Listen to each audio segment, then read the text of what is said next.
இன்றைக்கி லேடீஸ் கார்னரில் என்ன பார்க்க போகிறோம் அப்படின்னா, வீட்டில் வேஸ்ட்டாக தூக்கி போடுறதுக்கு ஏதாச்சும் பாய் வச்சுருந்தீங்க அப்படின்னா, அதை எப்படி அழகழகாக வீட்டுக்கு தேவையான பொருளாக மாற்றலாம் அப்படின்னு தான் பார்க்க போகிறோம். ஃபஸ்ட்டு நமக்கு தேவையான சைஸில் வந்து பாயை வந்து கட் பண்ணி எடுத்துக்கலாம். நான் வந்து ஒரு வால் ஹேங்கிங் தான் வந்து ஃபஸ்ட்டு பண்ண போகிறேன். அதனால் இந்த அளவுக்கு பெரிய சைஸாக வந்து எடுத்திருக்கேன். இப்போ வந்து 2 ஓரம் மட்டும் இந்த பாயிலேருந்து பிரிஞ்சு வந்துக்கிட்டே இருக்குது. அதனால் ஒரு பெரிய செலோ டேப் எடுத்து 2 பக்கமும் இந்த மாதிரி மடித்து விட்டுட்டோம் அப்படின்னா, அதுக்கப்புறம் மேற்கொண்டு இது குச்சி வந்து தனித்தனியாக கழண்டு வராமல் இருக்கும். அதுக்கப்புறம் வந்து நான் இதை ஃபுல்லாக பெயிண்ட் பண்ணிக்க போகிறேன். பிளாக் கலரில் அக்ரிலிக் பெயிண்ட் எடுத்து இந்த பாய் ஃபுல்லாக நம்ம அடிச்சிக்கலாம்.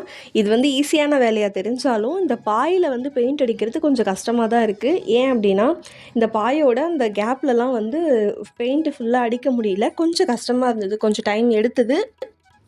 நான் வந்து ஃபஸ்ட்டு ஓரத்துலேருந்து பெயிண்ட் அடிக்க ஸ்டார்ட் பண்ணிட்டேன். ஆனால் நீங்கள் சென்டர்லேருந்து கொஞ்சம் அடிக்க ஸ்டார்ட் பண்ணிக்கோங்க. ஏன் அப்படின்னா, இது ஃபுல்லாக ஃபினிஷிங் பண்ணும்போது ஓரத்துலலாம் நம்ம எட்ஜஸ் கட் பண்ணிட்டோம் அப்படின்னா, நம்ம அடித்த பெயிண்டெல்லாம் வீணாக போயிடுது. எனக்கு அதை அடித்ததுக்கப்புறம் தான் கரெக்ட் பண்ணும்போது தெரிஞ்சுது. இப்போ இதில் நான் என்ன பண்ணுறேன்னு பார்க்கலாமா?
பிளாக் அண்ட் ஒயிட் கான்ட்ராஸ்டில் வந்து ஒரு தேர்கோலம் போட்டிருக்கேன். நடுவில் எனக்கு பிடிச்ச சிவலிங்கத்தை வந்து வரைஞ்சி வச்சுருக்கேன்.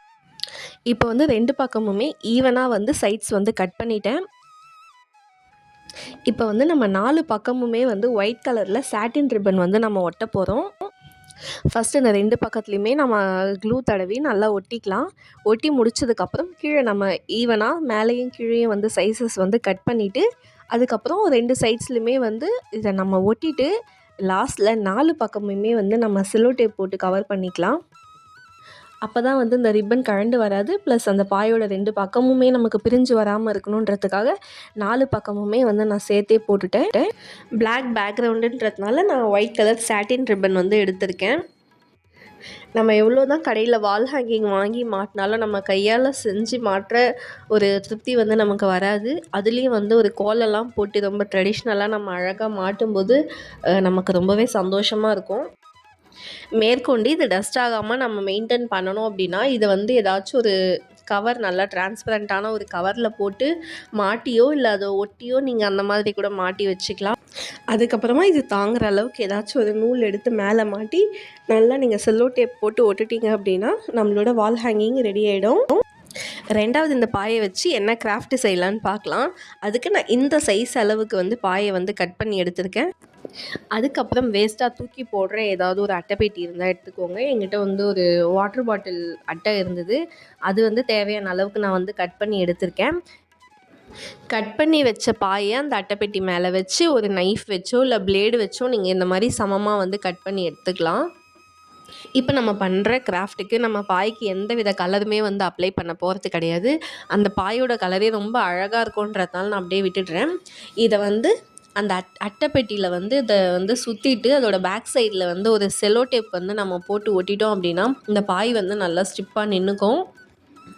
அதுக்கப்புறம் டெக்கரேஷனுக்காக இந்த பாயோட மேல் சைடு ஆகட்டும் கீழ் சைடு ஆகட்டும் நம்ம ஒரு கான்ட்ராஸ்ட் கலரில் ஒரு சாட்டின் ரிப்பன் வந்து ஒட்டிக்கலாம். நான் வந்து அடுத்து ரெட் கலர் சாட்டின் ரிப்பன் எடுத்திருக்கேன்.